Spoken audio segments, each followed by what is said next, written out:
네, 우리 출애굽기 계속 이어서 살펴가고 있습니다. 이 7장에서는 그 하나님은 모세와 아론을 바로에게 보내셨고 내 백성을 보내라 이렇게 명하셨죠. 그런데 바로는 그 말을 듣지 않습니다.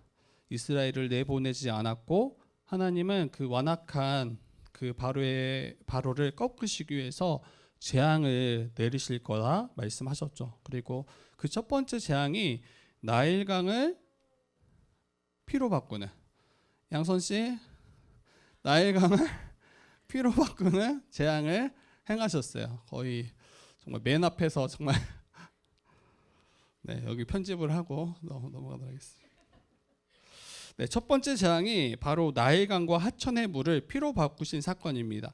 그래서 물속에 살아가던 그 수많은 물고기들이 다 죽었고요.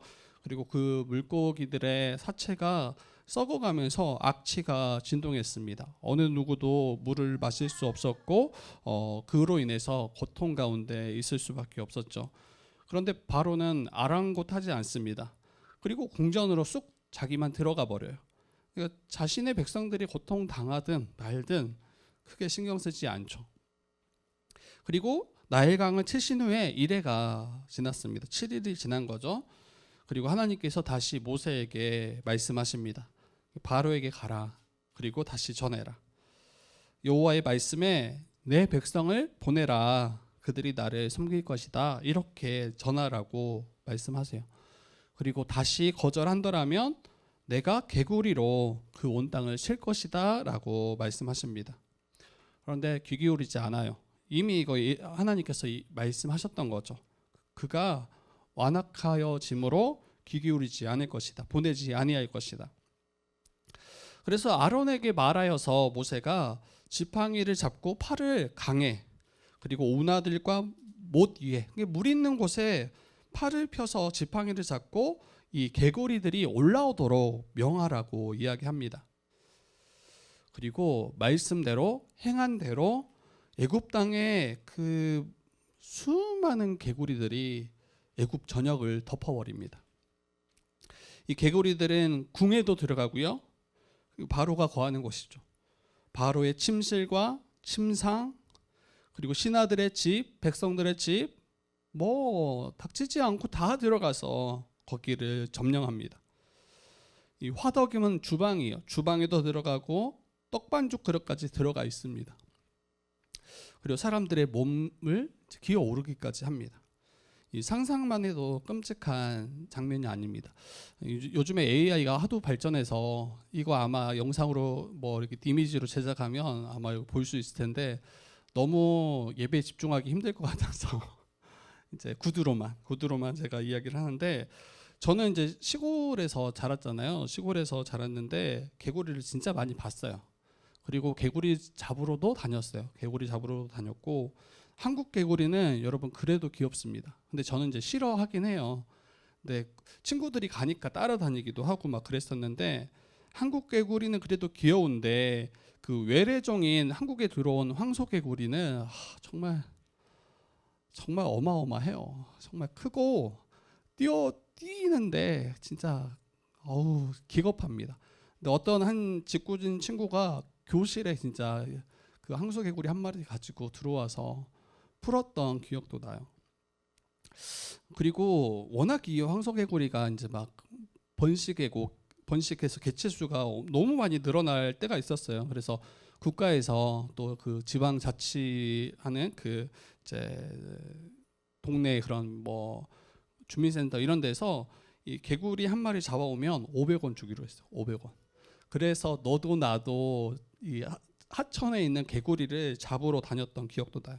어떤 친구는 맨손으로 그거 막 잡아서 그렇게 막 보여주기도 하고 그런 장난치는 친구들도 있었는데 만지는 거 진짜 상상도 저는 못 하겠어요. 그리고 가까이 가는 것도 저는 좀 끔찍하게 여겼던 기억이 납니다. 근데 모세 당시에 이 개구리는 여러분 나일강 주변에서 흔하게 보는 그런 이제 생물이죠. 그런데 문제는 나일강에 머물지 않고 모든 그 개구리들이 육지로 애굽 전역으로 다 올라왔다라는 게 문제인 거죠. 강가에 있으면 괜찮아요. 강가에 있으면 괜찮은데 개구리 떼가 땅으로 올라와서 집안 깊숙이 또 침실과 침상 위에 여러분 있다고 생각해 보세요. 음식을 만드는 밥그릇에도 거기에서 들어가 있고, 여러분 온 나라가 개구리로 지금 뒤덮인 상황입니다. 그런데 그 당시 개구리는 이집트의 그 애굽의 개구리는 굉장히 신성시 여기는 신처럼 여겼던 존재이기도 해요. 아이러니한데 이 재앙 이전까지는 개구리는 애굽 사람들에게 다산과 풍요를 가져다주는 신적인 존재로 여겼습니다. 그 개구리가 알을 낳으면 굉장히 많이 낳습니다. 그래서 이 다산을 좀 상징하고 또 개구리 여신인데 헤케트라고 이름이 있습니다. 생명과 번성을 상징하는 신이었는데 하나님께서 그 개구리를 사용하셔서 애굽을 치시게 하는 거예요. 그래서 이 장면을 이스라엘 백성들이 생각하고 바라봤을 때 애굽 사람들이 의지하던 신조차 여호와의 통치 아래에 있음을, 여호와의 손 아래에 있음을 아마 이스라엘은 또 애굽 사람들은 보게 됐을 거예요. 그래서 누가 참 하나님이신가, 누가 참 우리가 의지해야 할 그 여호와 하나님이신가를 분명하게 보여주는 그러한 재앙이기도 합니다. 근데 저는 이제 이 피재앙이나 또 개구리 재앙을 보면서 하나 생각할 게 있는데, 요술사들이 피재앙도 그렇고 이 개구리 재앙도 그렇고 똑같이 따라합니다. 나일강 물을 피로 바꿨던 그 일을 이 요술사들도 따라했죠. 그리고 개구리 재앙도 흉내냅니다. 근데 저는 이제 질문이 생기더라고요. 이렇게 흉내내는 것이 어떤 의미가 있을까? 지지난주에 잠깐 설명했지만 이 요술사들이 이 아론이 행한 이적을 따라함으로 그 하나님이 행하신 이적 그리고 그 권능, 우리들도 할 수 있는 별거 아닌 것처럼 우리도 충분히 행할 수 있는 그런 권능이 자신들에게도 있는 것처럼 아마 자기를 높였을 것이고, 결국에는 하나님의 권능이 별거 아니다 하면서 그 권능을 깎아내리는 일을 했을 것입니다. 그런데 생각해 보십시오. 애굽은 개구리 때문에 지금 죽을 지경이에요. 그렇더라면 정말 요술사들이 정말 진짜 권능이 있었더라면 어떻게 행하는 것이 맞는가 생각해 보면, 하나님이 물을 피로 바꾸셨더라면 그 요술사들은 피를 다시 물로 바꿔서 하나님이 행하신 이적을 다 무효화시키는 게 이게 맞죠.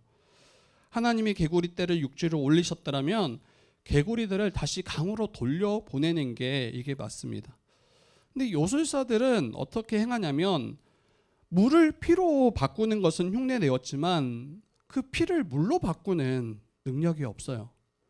개구리 떼를 올라오기는 했지만 그 개구리 떼를 돌려보낼 능력은 없습니다.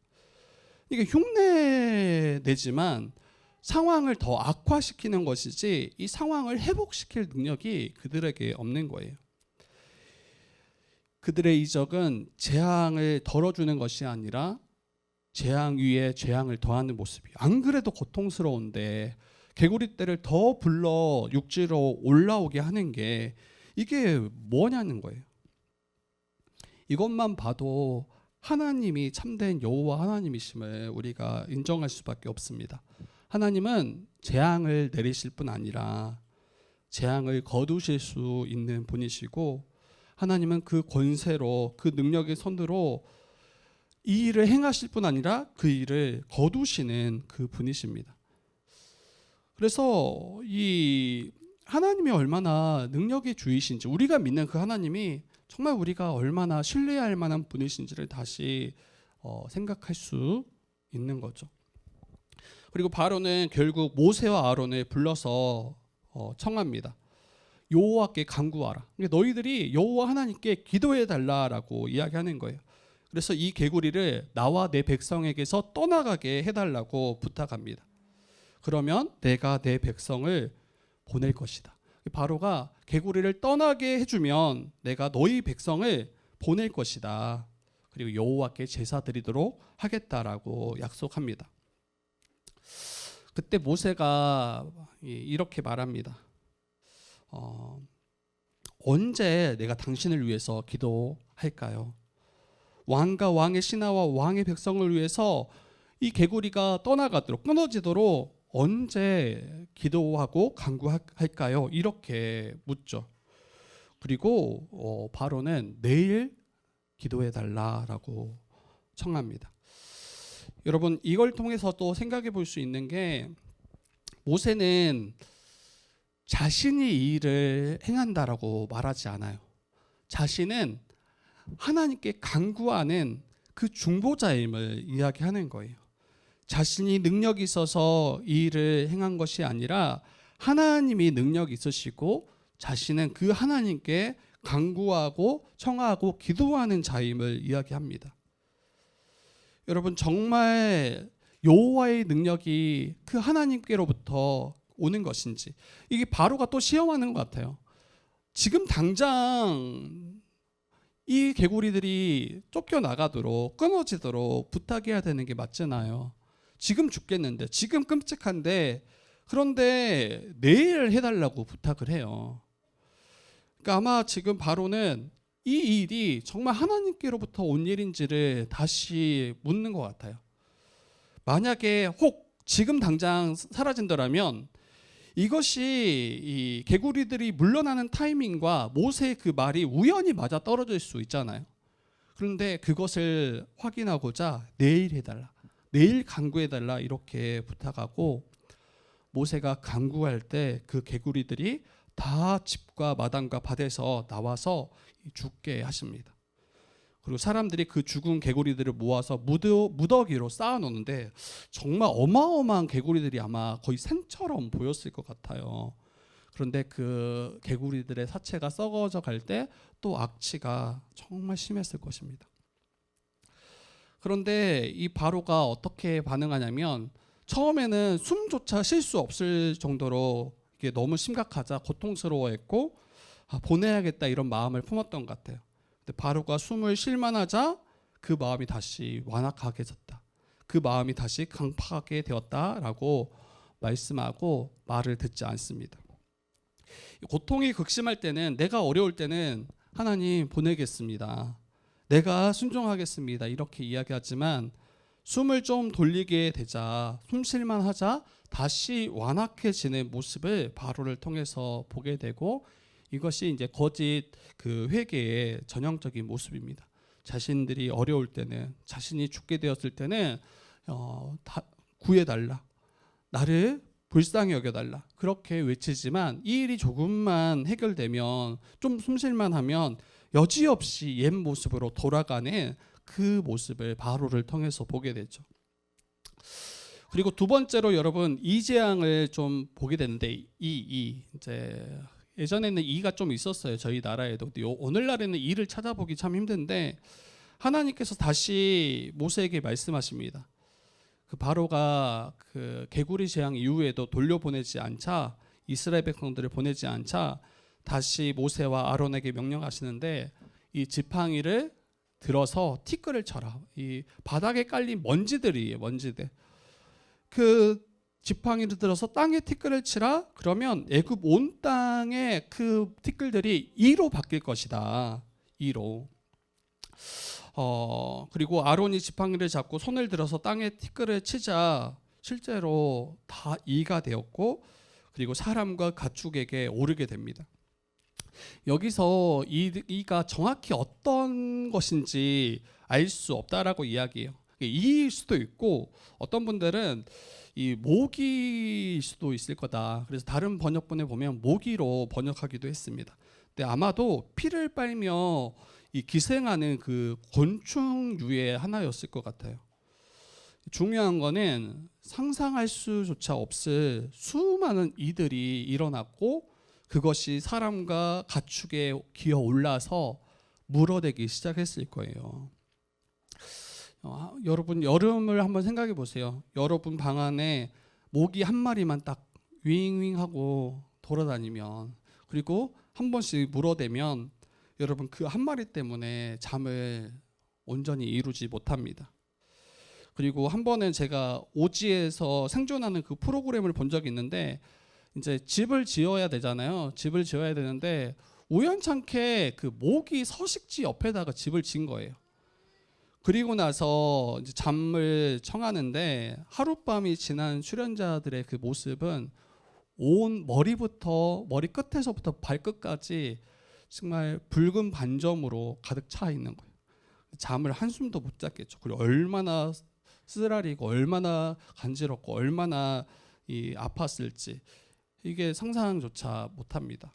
그리고 혹시 이라고 한다고 할지라도 이 한 마리가 저는 뭐 이가 없어봤지만 혹시 있어보신 분들이 나중에 설명해 주시면 좋을 것 같은데 이 온몸이 근질근질해서 아마 미칠 거예요. 온몸에 이가 기어다니는 듯한 느낌을 받았을 것입니다. 이조차도 상상하기 힘든 고통입니다.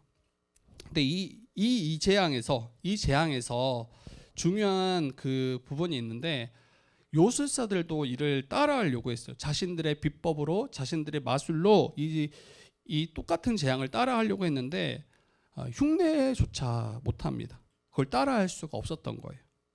그리고 바로에게 이렇게 고백합니다. 요술사들이 바로에게 고백하는 거예요.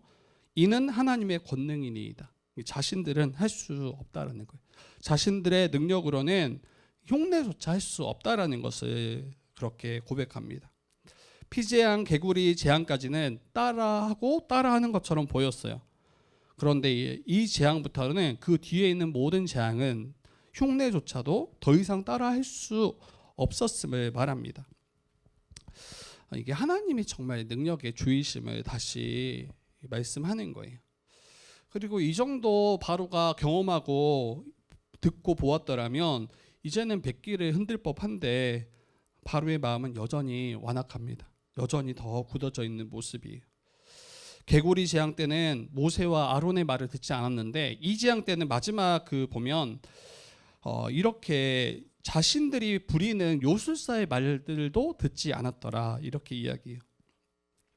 바로가 부리는 자신의 사람들의 말까지도 듣지 않고 귀를 막고 여전히 마음이 굳어지는 그런 모습입니다. 이게 이제 망하는 자들의 특징입니다. 아무리 들어도 듣지 않고 귀를 막고 자신이 옳다 생각하고 자기가 원하는 대로 행하는 모습이죠. 듣지 않는 게 너무나 무서운 부분이에요. 제가 늘 이야기하지만 설교가 또 말씀이 들리지 않고 이것이 우리 마음에 새겨지지 않는다면 여러분 여기에 진짜 위험한 거예요. 여기에서 하나님의 그 재앙과 심판이 시작을 합니다.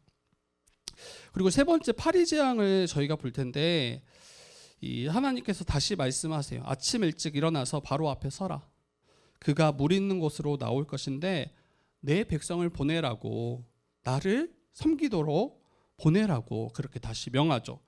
그리고 보내지 않으면 내가 파리떼를 보내겠다라고 이야기. 파리떼.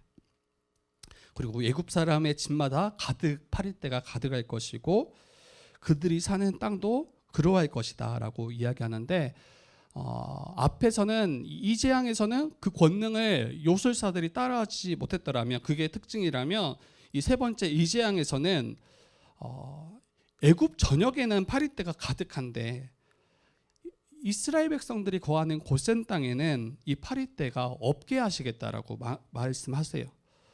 그리고 이를 통해서 내가 여호와인 줄을 알게 될 것이다라고 이야기해요. 그러니까 하나님이 다스리시는 하나님의 백성을 그 모든 재앙에서부터 지키시겠다라고 이야기하는 거예요. 이제부터는 자기 백성과 애굽 백성을 분명하게 구별하셔서 이 재앙을 내리시겠다라고 약속하시는 거예요. 누가 내 백성인지 분명하게 봐라.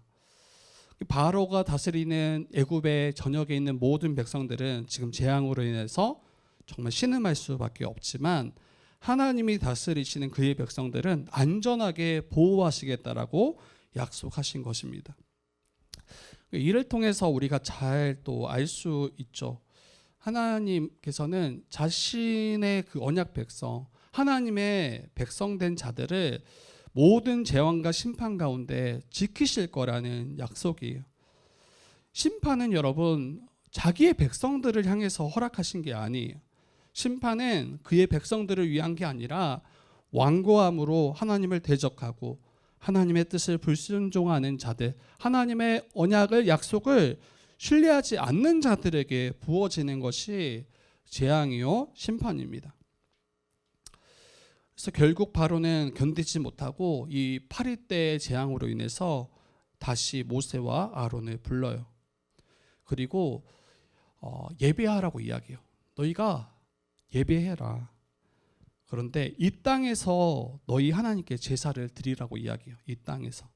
언뜻 보면 드디어 예배를 이제 허락하고 보내겠구나 싶지만 이 문제는 디테일에 있습니다. 디테일에. 그래서 바로는 사흘길쯤 광야로 나가서 여호와께 제사를 드리라 이렇게 말하지 않고 나가지 말고 이 땅에서 애굽 땅에서 예배하라라고 그렇게 말하는 거예요. 그러니까 멀리 갈 필요가 뭐가 있냐는 거예요.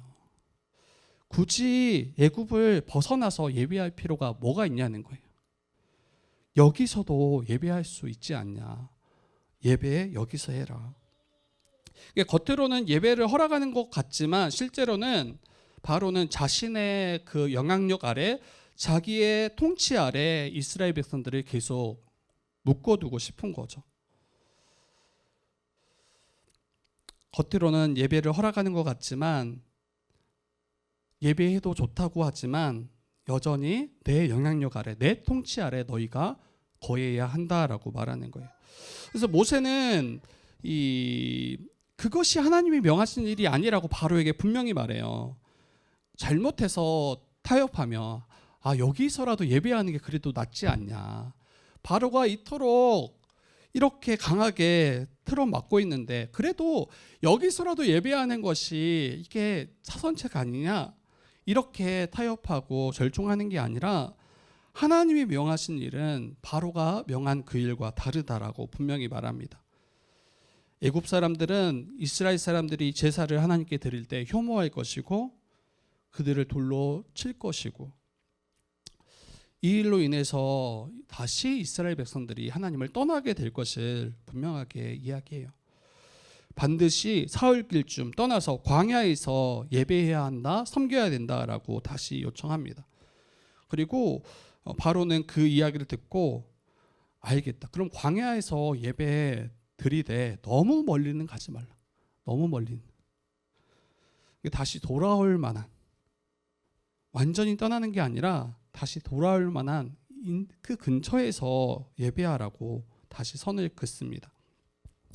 여러분 여기서 사탄과 세상의 그 전략을 보게 돼요. 사탄과 사단의 전략은 그 목적은 너무 분명해요. 하나님을 예배하지 말라는 거예요. 하나님을 섬기지 말라는 거예요. 처음에 자신들을 보내라 예배하겠다라고 말했을 때 어떻게 처음에 이 모세와 이스라엘 백성들을 대합니까? 너희가 게을러서 예배한다라고 말하는구나. 예배에 옛자도 말하지 못하도록 노역에 노역을 더해서 정말 정신 차리지 못하도록 이렇게 처음에 끌어갔더라면 그럼에도 불구하고 물러나지 않고 예배하겠다, 나를 보내라 이렇게 청할 때 좋다, 예배해라. 그러나 내 영향력 아래서 여전히 거해라, 멀리 가지 마라 이렇게 타협하는 것을 보게 됩니다. 오늘날도 비슷합니다. 우리가 정말 믿음으로 주님을 예배하고 하나님을 예배하려고 할 때 우리 주변에서 또 이 세상은 우리를 가만히 버려두지 않습니다. 지금 너가 예배할 때냐, 지금 내가 신앙생활 할 때냐, 배부르니까 지금 헛소리한다 이렇게 나무랍니다. 그런데 예배하기를 포기하지 않을 때 이렇게 이야기합니다. 신앙생활 그래 괜찮다. 예배하는 거 괜찮다. 교회 다니는 거 괜찮다. 그런데 기준은 세상의 기준을 가지고 세상의 가치관을 가지고 살아라. 진짜 주인은 하나님이 아니야. 돈이 이 세상의 주인이고 진짜 주인은 이 세상의 권세가 진짜 주인이야. 너희들이 믿는 그 하나님, 너희가 정말 거기에 흠 빠지지 말아라. 그 하나님을 속하지 말아라. 적당히 거리를 두고 예배하라고 계속 우리를 유혹할 것입니다. 근데 우리는 질문하셔야 돼요. 정말 참 하나님이 누군가? 정말 가장 강하신, 정말 진정한 그 하나님은 누군가? 그리고 나는 누구의 지배 아래 거하기를 원하는가? 이렇게 질문하실 수 있었으면 좋겠어요. 세상과 바로는 완악하기 때문에 하나님의 백성이 하나님 앞에 나아가 예배하는 것을 쉽게 허용하지 않습니다.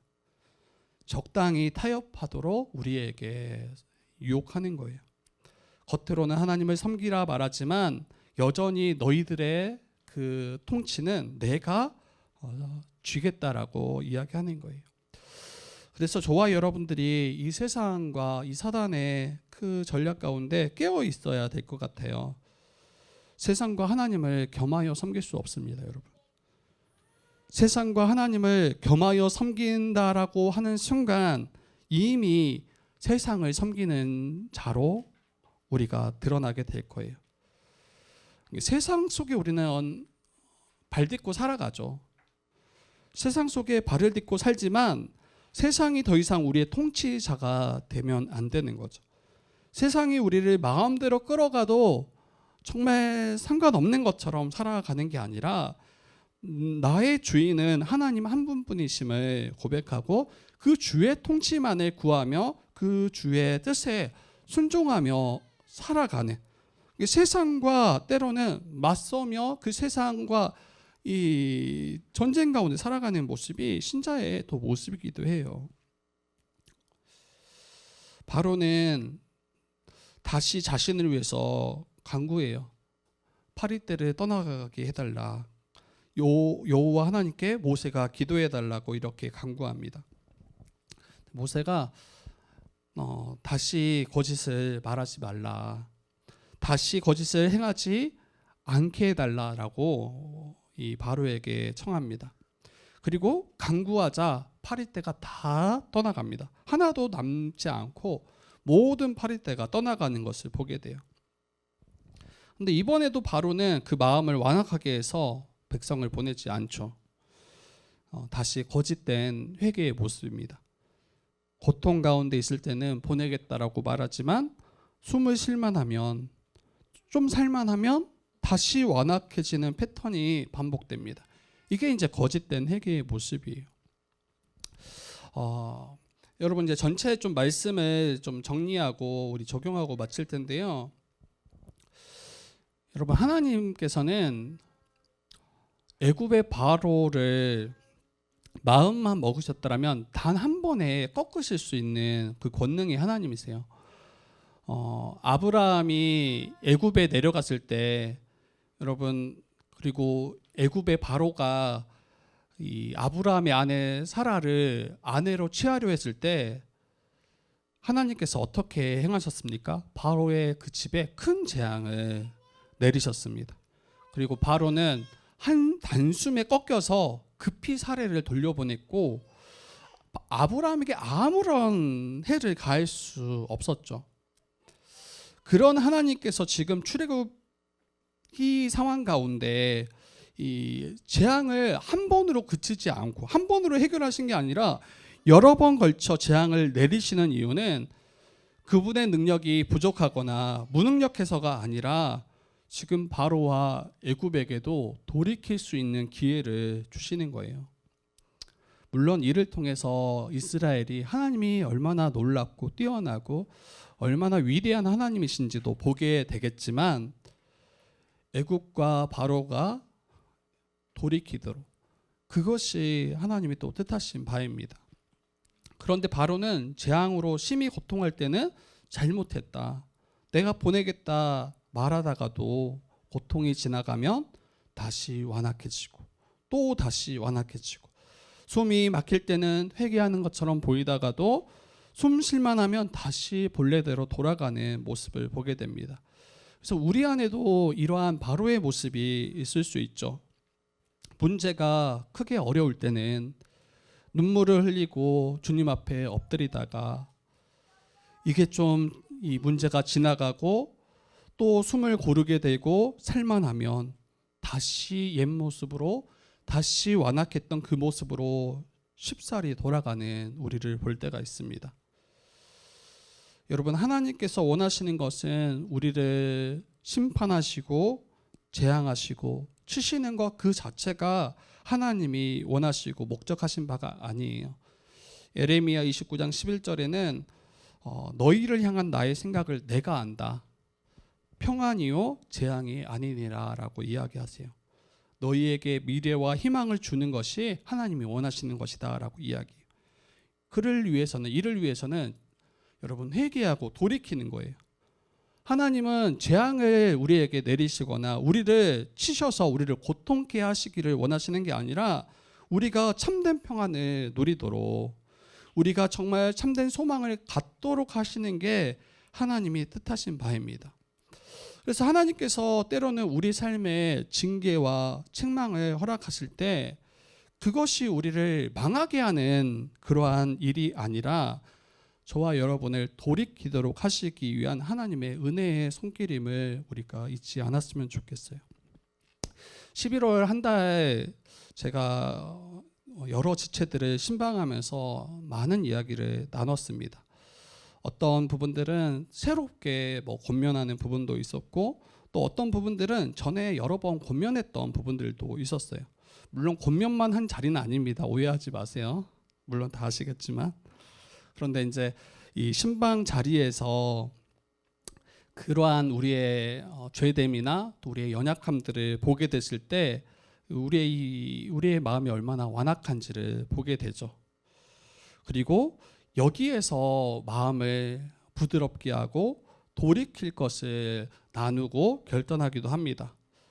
그런데 조금 시간이 지나면 다시 쉽게 마음이 굳어지고 옛 모습으로 돌아가는 나를 보게 되죠.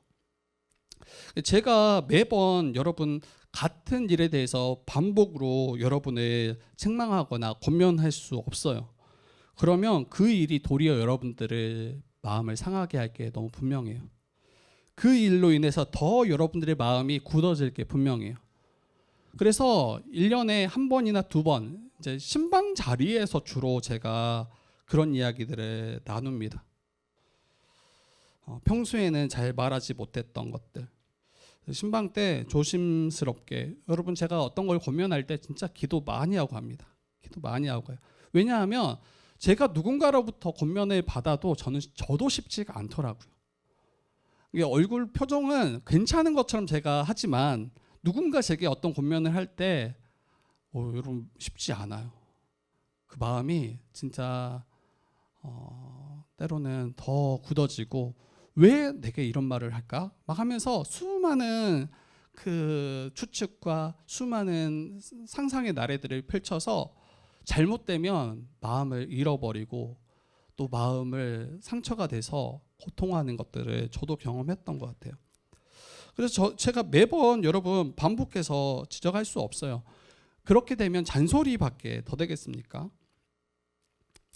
근데 이런 권면 자체가 하나님께서 우리를 다스리시는 그 일이라는 것을 여러분들이 이해하셨으면 좋겠어요. 그래서 제가 신방 시작할 때 이 신방은 주님이 저를 통해서 여러분을 말씀으로 함께 교제하시고 말씀으로 여러분을 다스리시는 또 일이다라고 제가 먼저 이야기를 했던 걸 기억합니다. 여러분, 심각한 죄의 문제라면 즉시로 제가 개입해서 다루겠지만 대부분의 문제들은 아주 심각하거나 그렇지 않아요. 그냥 우리의 삶의 어떤 습관들, 나도 모르게 무의식적으로 뱉었던 말, 행동들, 그런 게 많죠. 그래서 그런 부분들은 제가 이렇게 한 번씩 권면은 하겠지만 저도 권면하고 그냥 기도할 뿐이에요. 사람이 그 몇 마디 권면으로 바뀌지 않는다라는 건 저는 너무 잘 알아요. 정말 하나님께서 성령으로 우리의 굳어진 마음을 부드러운 마음으로 또 새 마음으로 바꾸실 때 진짜 우리 안에서 이 변화가 일어납니다. 누군가를 의식해서 나의 체면을 위해서 바꾸는 거는 여러분 흉내낼 수 있고 잠시 그렇게 행할 수 있을지 모르지만 그것이 나를 또 우리 교회를 새롭게 할 수 없음을 정말 너무 잘 압니다. 오직 믿음의 역사만이, 오직 성령의 역사만이 저와 여러분을 새롭게 하고 자라게 하고 정말 주님을 닮게 하는 거가 되겠죠. 그래서 여러분 예수 십자가의 그 은혜를, 그 사건을 믿고 그 은혜를 기억할 때 그때 믿음의 싸움이 시작되고 또 우리가 새롭게 되어지는 것인 것 같습니다. 그리고 마지막으로 한 가지만 이야기하고 마칠 텐데요. 여러분 오늘 본문의 제목에 대해서 제가 이제 이야기할 텐데 하나님의 군대라고 제가 제목을 지었어요. 오늘 설교에. 근데 모세 시대에 가장 강력한 군대를 보유한 나라는 분명히 저는 애굽일 거라고 생각해요. 애굽은 가장 강력한 군사력을 가진 나라 중에 하나예요. 어느 누구도 쉽게 침략할 수 없고 어느 누구도 쉽게 맞설 수 없는 정말 강력한 군사력을 가진 나라가 애굽입니다. 세상 어떤 군대도 왕의 침실을 더럽힐 수도 없고 왕의 침상을 빼앗을 수도 없고 그가 먹는 밥그릇을 취할 수도 없죠.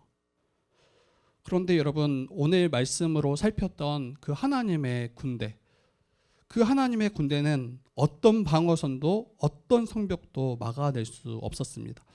이 하나님의 군대가 보면 어때요? 개구리 군대예요. 개구리 군대. 그리고 이 군대. 그리고 마지막은 아니지만 또 앞으로 군대가 많이 남았습니다, 여러분. 파리떼 군대. 정말 어떤 강력한 성벽으로도 진짜 아마 애굽의 바로 왕은 어이가 없었을 거예요. 침실에서 개구리가 뛰어다니고 이가 온몸에 기어다니고 박박 긁어댔을 거 아니에요.